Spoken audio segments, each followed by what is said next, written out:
Yeah, good morning. Back out on Mark's railway trails.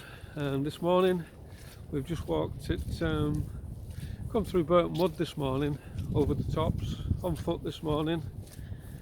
I thought I'd leave the mountain bike at home, it looked pretty wet and I knew it'd be quite muddy around here. But this will give it away where we are this morning on the trail. This used to be a canal leading through, the last one that's here now, and this leads to a very special place in Earlstown, which everybody will know it. I'm going to swing the camera around in a minute and let you know what we're looking for this morning. But I've been following this route down from that great day in 1830 right over there in Edgehill Cuttings, where the famous line came down on that day leading from Liverpool to Manchester, and it was the first railway line in the country leading out of Liverpool into Manchester, which George Stephenson set up. But to get to Manchester he had a big problem, and one of the biggest problems was covering this, getting over this canal. And it doesn't look very hard to do, but when I swing the camera around now you'll know exactly where we are. And as you can see, this is what we've come to find this morning: the 9 arches in Earlstown, Newton-le-Willows. And as you can see, George Stephenson was given the task, after it was passed, to cover all straight across, because there used to be canals running down here, and I'll tell you more about the canals when we get further in. And he had to make the line go over the canals but leave enough space for the canal boats to go underneath. And they were called the Mersey Flats, the boats that used to go underneath, and they had real big masts on the Mersey Flats, and they used to come that way. That you can see, that's the only little bit of the brook that's left now, but there'd be about 3 or 4 canals going under this, under the 9 arches.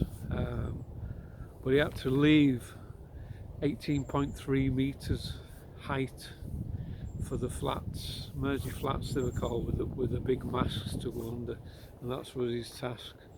So if you look at the embankment where he had to build up to get across the line was unbelievable really. The engineering on it's absolutely brilliant. Well, I'll tell you a bit more about the bridge as I go in, because Earlstown and Newton-le-Willows mean a lot to me, for being a young lad aged 16. I started with the Corp aged 16 on a YTS when I left school in 1980, and there were no jobs at the time, not a lot of full-time jobs.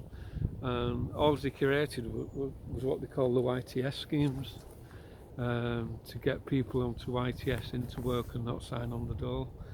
And that's what I took. I took a YTS at Alina House on the electrical department and absolutely loved it, and met some great guys, you know, Neil Ward, Jimmy Mulcrow, Steve Stott, loads of other names, and I absolutely loved it, and just loved selling things to people and chatting to people.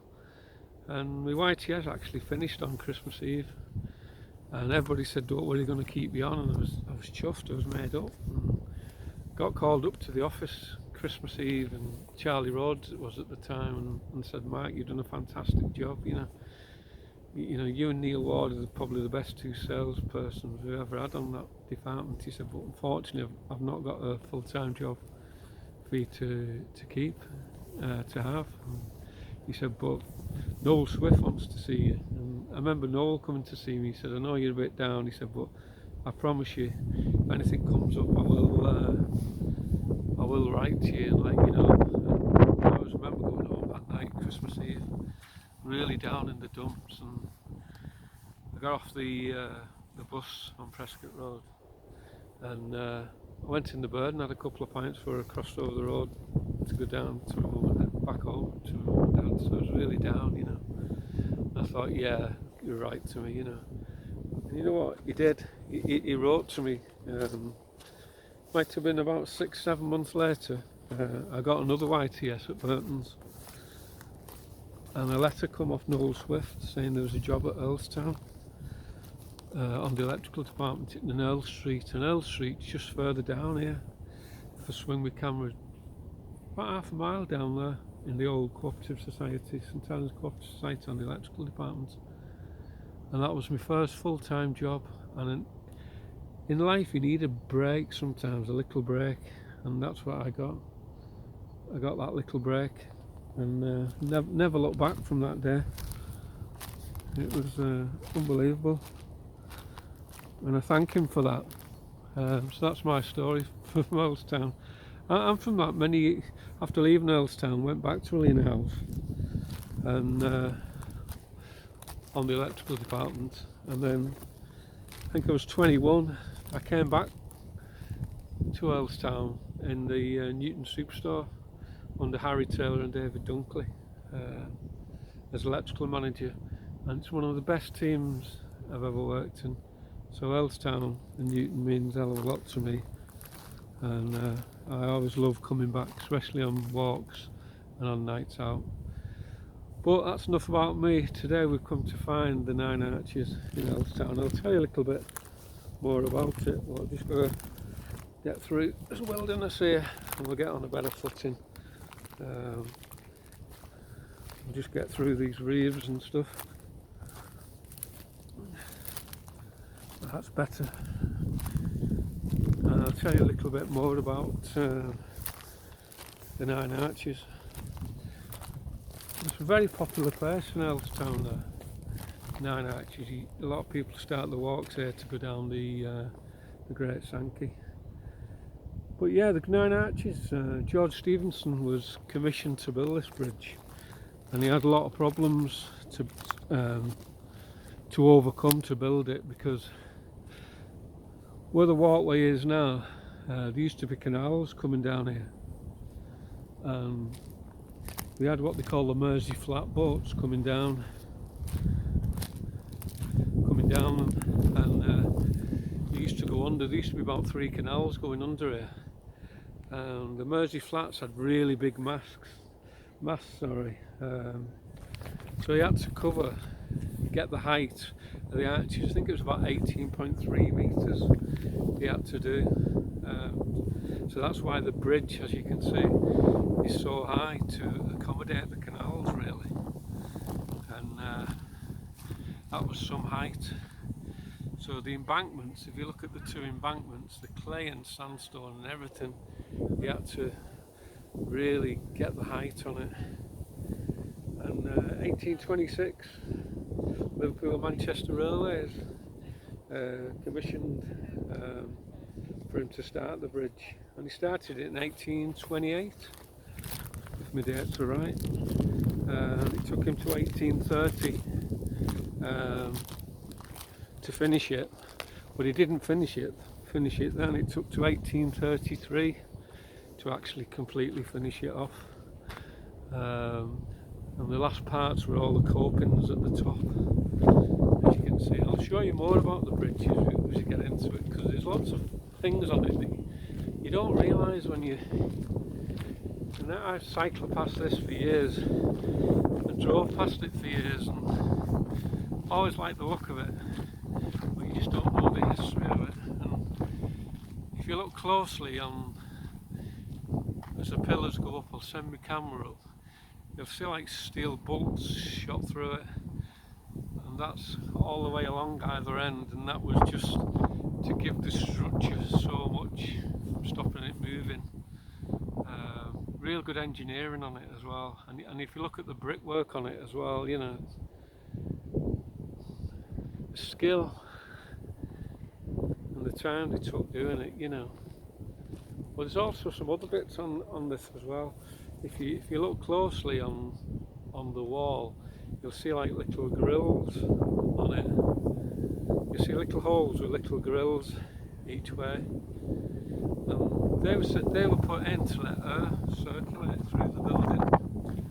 You can see them going through, just the little holes with the vents in, and that was to let the air through. Morning. You can just see the little vents, and that was let air through the bridge, circulate the air through. I'll show you the last part of the canal as well, but you don't realise till you get under it the height of it. But just look at the structure on that, unbelievable. I'll zoom in on one of those vents so you can see it. You just see it there now. There you go.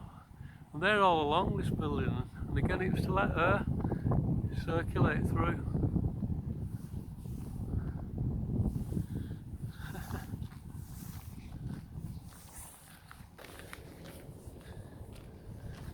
But look at the height.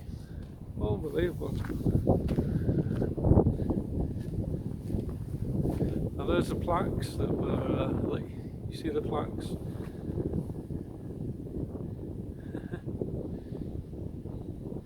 And there you go, opened in 1830 to carry the Liverpool and Manchester Railway over the Sankey Valley Canal. The earliest major railway viaduct in the world, and a lot of people don't realise that. But just look at that. Unbelievable. Now keep it going so you can see it.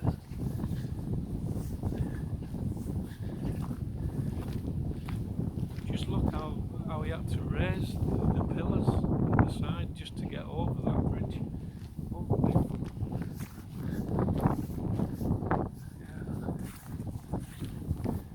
Yeah. As you can see, Northern Rail, it's all got electric lines on top now. So. But yeah, 1828 to 1830 it took, and he only finished it in 1833, putting all the copings and the stones on. Unbelievable. And the canal, I think, was virtually finished in about 1831. The canal finished, in 1963 the canal run through here. The last one was closed off. And this is the way that they came. And like I said, he had to have 18.3 metres height on it to get the Mersey flats with the big sails underneath it. But what a piece of engineering. It's so good to see, you know. But George Stephenson was such a clever guy, and you know, to do all this, and you know, the rocket he built with his son, you know, it's unbelievable piece of engineering. And the last bit, like the canal, or the brook as they call it now.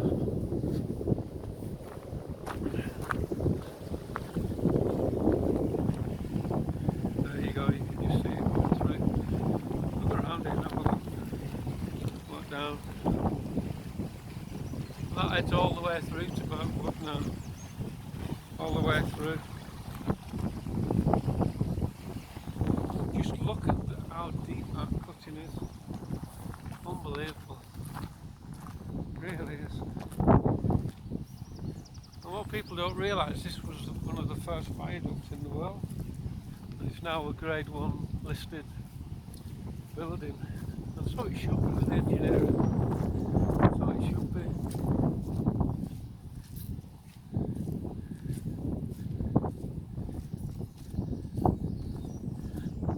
And years ago there used to be cottages, little cottages along here just on the left, which is sadly gone. We've made it like a walkway now that you can walk all the way through and go through to the Sankey Valley, which is really good on your mountain bike, because the path you can go from St Helens straight through. But that's what we come to find today, and the 9 arches, you know, surrounding Blue Willows. Unbelievable. And you can imagine on that first run, 1830, and the rocket shooting along here, how good that must have felt for George Stephenson, you know, and on his way to Manchester to Eccles, and unbelievable. You don't realise what's on your doorstep sometimes until you go out and have a look. And like I say, if you look over there, that leads up to Earl Street,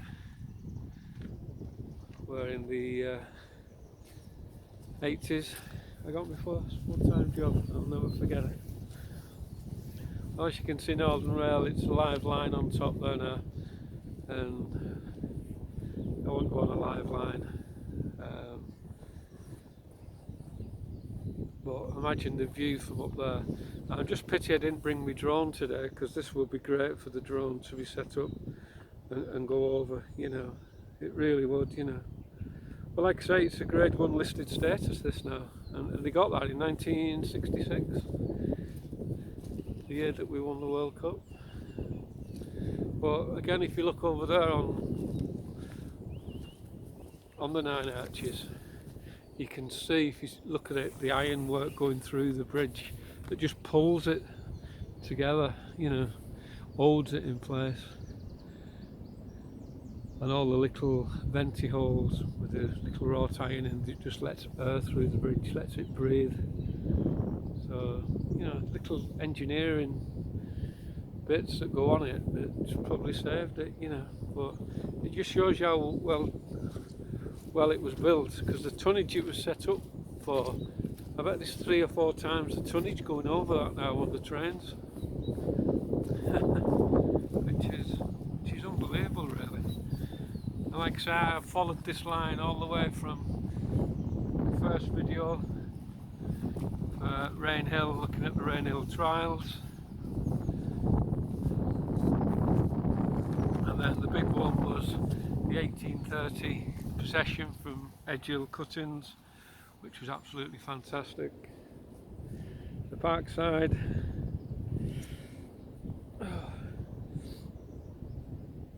a memorial to Hopkinson, and now I'm looking at the Nine Arches. So I'm following this route all the way along, and then I'm going to follow it on to Eccles, where they took him on, Hopkinson, to try and save his life, to one of the churches in Eccles to try and get a surgeon. And then from there I'm going to finish off the series in Manchester at the 1830 station, which is still there, and that'll be a good day. But I've tried to split them up, these videos, in just doing one piece at a time, because you can try and do too much.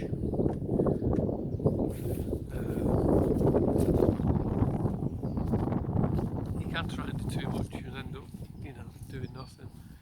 But yeah, the canals, 1963, the last section was closed, and in 2002, under the viaduct was all filled in, and that's what you can see now. It's all been filled in. I have got pictures of this in its heyday, when it shows you the canal boats going under, and I'll show you some of them on the blog. But there you go, the Nine Arches. I'm going to keep it running until I go back up this way. But what a piece of engineering. The first in the world. George Stephenson. The man who made it up. He said at the time he couldn't do it. He couldn't get the line going from Liverpool into Manchester. And he proved them wrong. I'll keep this bit running as we walk down.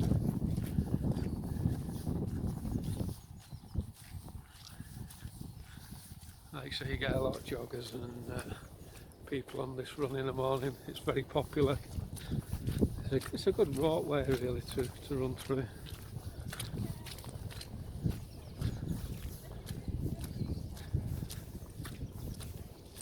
And there you go, you can just see the little brook going through now. That's the last bit that's left, sadly. And that just leads all through to the canals in St Helens, you know. Everything was linked in them days, you know. But there you go. Gives you a better shot, and I'll get a better shot up here. And George Stephenson, the hassle he went through to try and get this line past especially on the bit in Manchester where the boggy lands was, and they said they'd never put a railway over it, and he proved them all wrong, and it's still there today. There you go, what a great shot.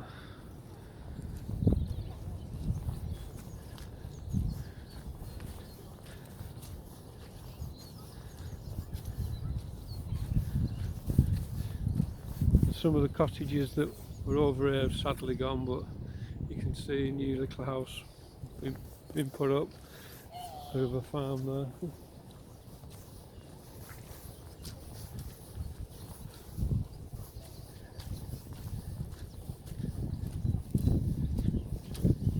That's the way I'm going to be heading back today. I'm going to head back and walk it through, back through the St Helens line, through the St Helens canals, and pick it up in town. It's a great walk if you ever get a chance, do it. Better on a summer's day.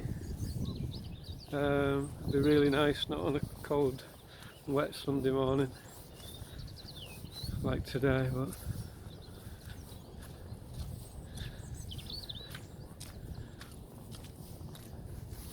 that's a better shot.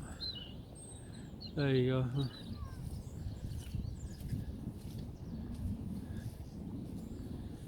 And how popular is that line now from Liverpool to Manchester? Very popular line.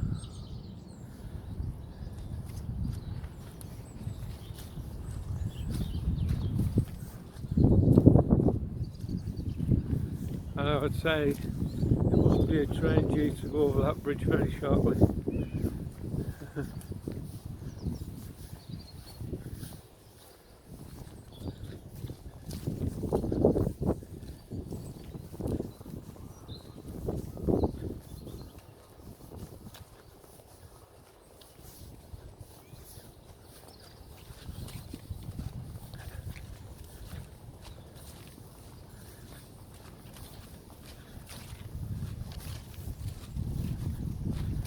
There we go.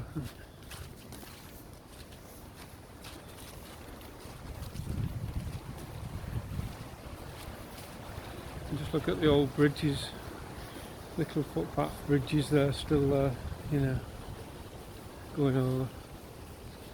Unbelievable. We're not going here because private land, but look at that, the old railway sleeper's still there, still doing its job. And that's where the cottages were, past this private land, but we're not going over there today.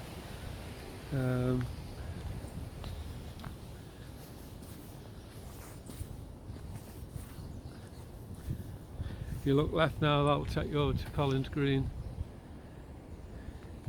back through Burke Mud.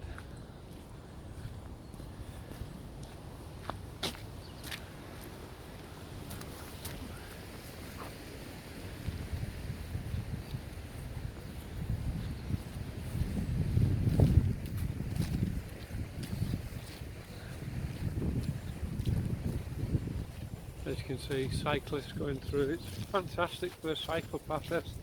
All the way from St Helens into Warrington. It's a right flyer. It's all been tarmacked and everything, so it's really good. It's really easy. But yeah, it's been a bit of a journey. I'm going to cut off in a minute. But a bit of a journey over the months following this line. And like you say, I've come from Rainhill, Edge Hill,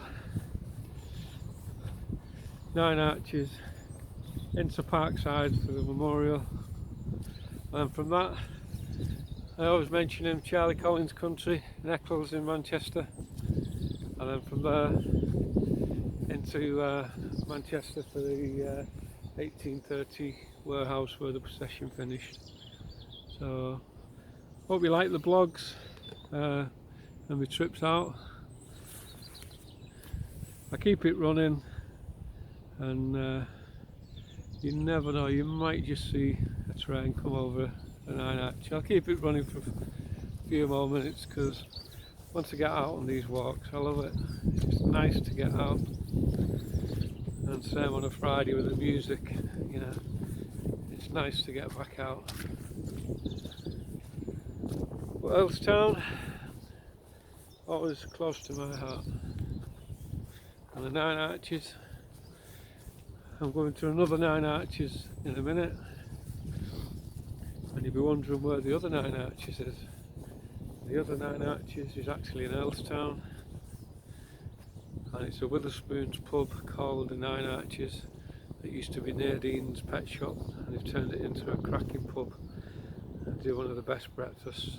So that's where I'm going next. So if Tony Redmond's listening, it's not Morrison's Calf getting a free one with his Morrison's Calf lady friend. I'm going to Nine Arches, having a cup of tea and a big breakfast, Tony. And look at the pictures on the wall that they've got there for the Nine Arches. But I'll keep it running as I'm walking back. And like you say, you're bound to see a Northern Rail train go over this in a bit. But you can just see how much they built it up around here.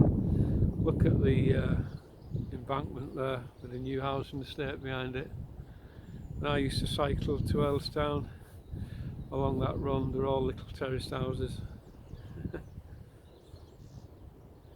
But the engineering, they had to build that to cover that. Unbelievable. Unbelievable. Anyway, I'm going to keep it running. I'm going to head back up this way.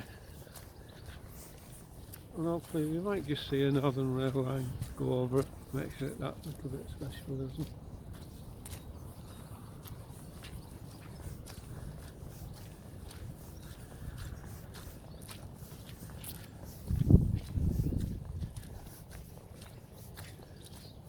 And if you want to walk this, you know, you don't have to come the long way like I've walked it, going that way. You know, you can just come to Earl Street here, park your car up, get your boots on and go for a great walk, you know.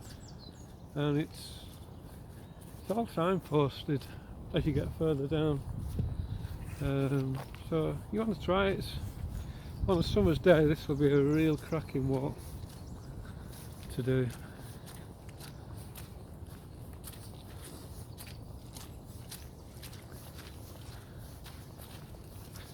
I'll just show you the where you'd be heading then. That's the way I'm going, back down the canals into St Helens. But I'll get a last shot up here, then you can see it.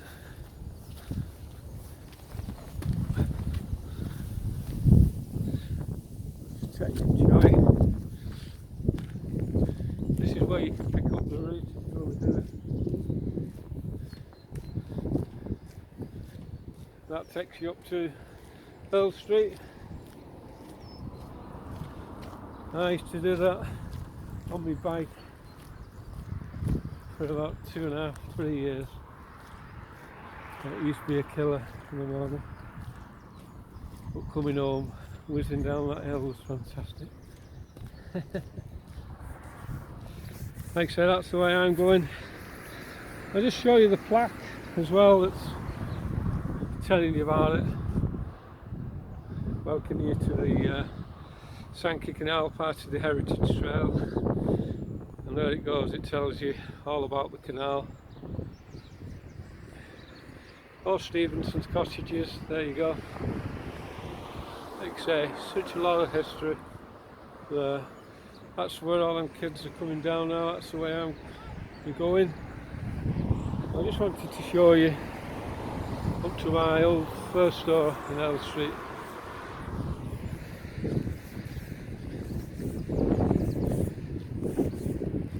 And again, this is the cycle path that leads from St Helens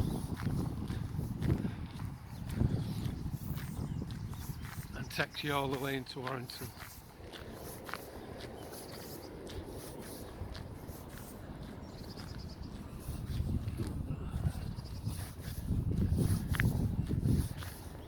Do a last shot here and then well, cut off.